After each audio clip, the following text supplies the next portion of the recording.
trick in which you can write everyone's marks in 1 minute and then write their total also. So first, select the cells which are to do the marks in. Okay, select them. Then write equals rand between, and then put an open bracket. Write 33/99, and close the close bracket and press enter. And then press Ctrl+D, then Ctrl+R. And then go select this.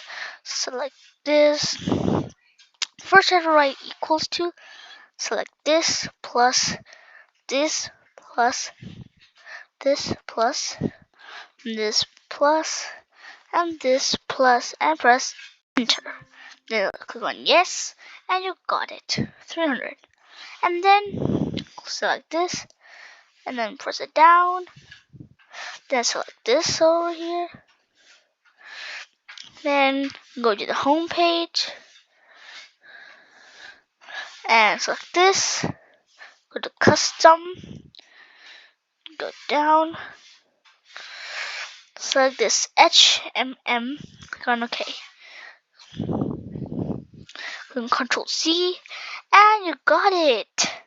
Your names and your total. Try it yourself, and this is a quite nice thing which you can try.